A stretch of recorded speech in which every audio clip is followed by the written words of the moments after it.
Good morning. Jim Whitehead here, All Power Group and Phoenix Animals. Today we're going to talk about the Tatzelwurm. Now, what you're seeing, and what I found was very interesting is I couldn't really find very good images for this snake-like cat head thing. So the Tatzelwurm, you're going to see one that maybe is close.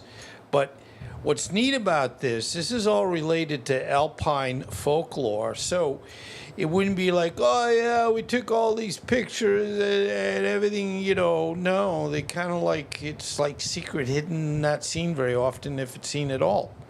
Anyway, the Tatzelwurm is deeply rooted.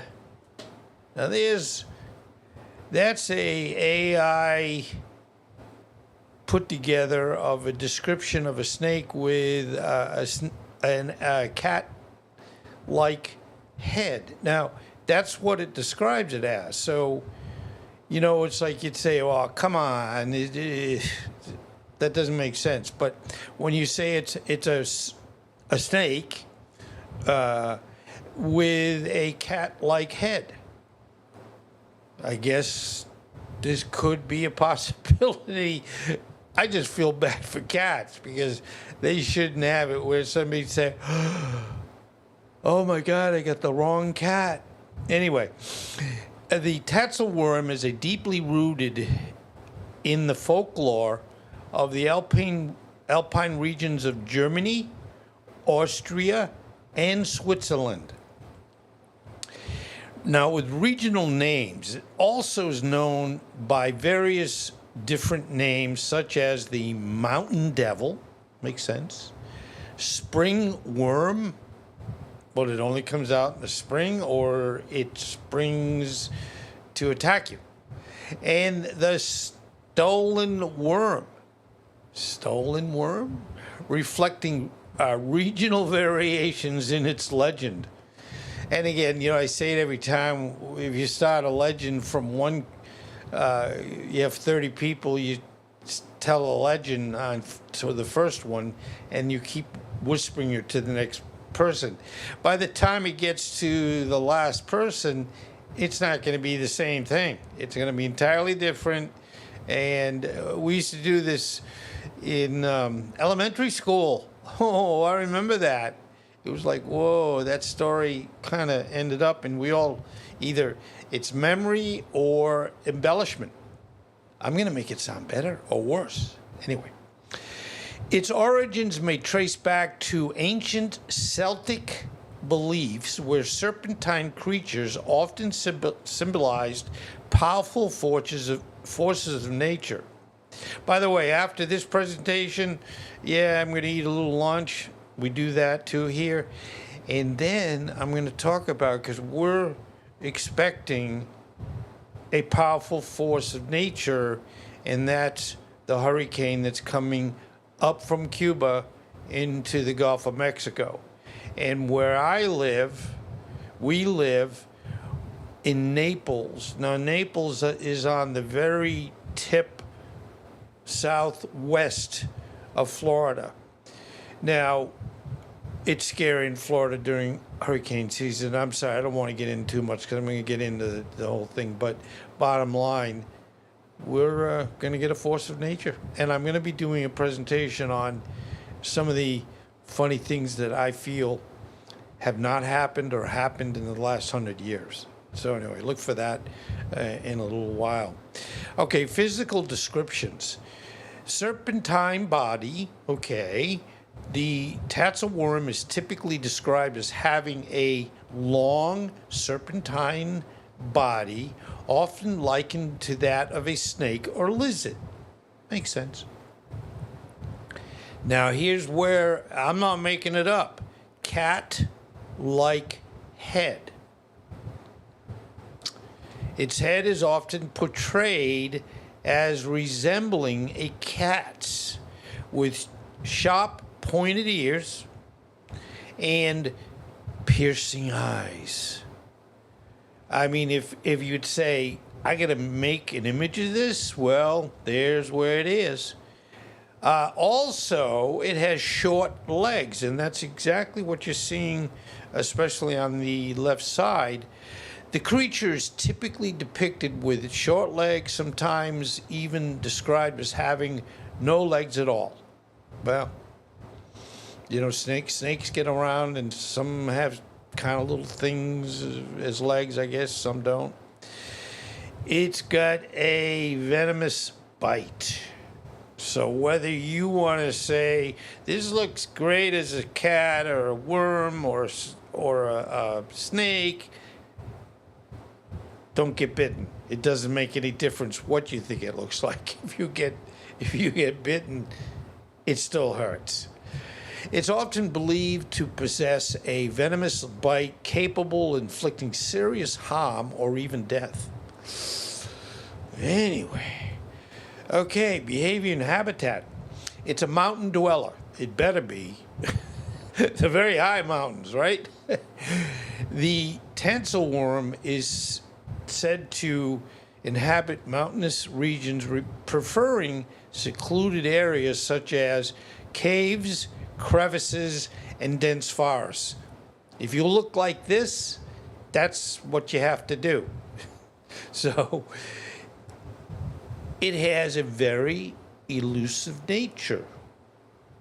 It often is described as being elusive and shy.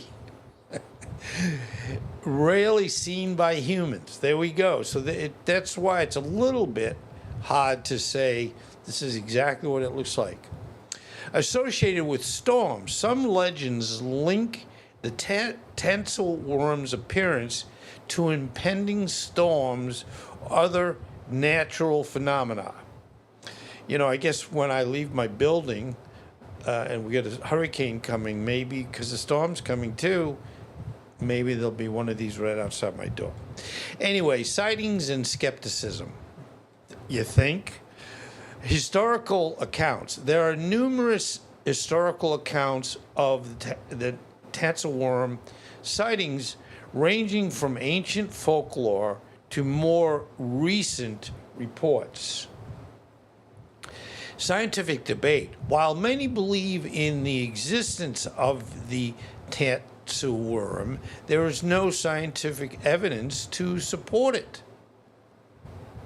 You know, people get into like, I believe it, whether I believe it or not. Is that sometimes political? Oh, here we go again. No. Okay, talking about misidentified animals, some experts suggest that sightings may be attributed to misidentified animals, such as long-tailored cats, salamanders, and even snakes. Yeah, this fits. The cultural impact. Folklore and mythology. The Tatzelwurm has become a prominent figure in alpine folklore and mythology, inspiring stories, songs, and artwork. Well, you know, I guess the artwork is what I was able to kind of tap into a little bit. I haven't heard any songs yet. Anyway, it has also influenced local legends and superstitions, shaping the cultural identity of regions where it is said to dwell. Despite the lack of scientific proof, the Tatzelwurm continues to captivate imaginations and inspire wonder. Its enduring presence in alpine folklore is a testament to its cultural significance and the enduring power of myth and legend. And as you know, we have a lot of things today that was pretty much based on legend, folklore for many, many, many years. So you can't argue with it. You can't, and if they can't technically really prove everything, it's hard really to say anything more than watch out for this if you see it, or it sees you especially. So anyway, thank you for being here.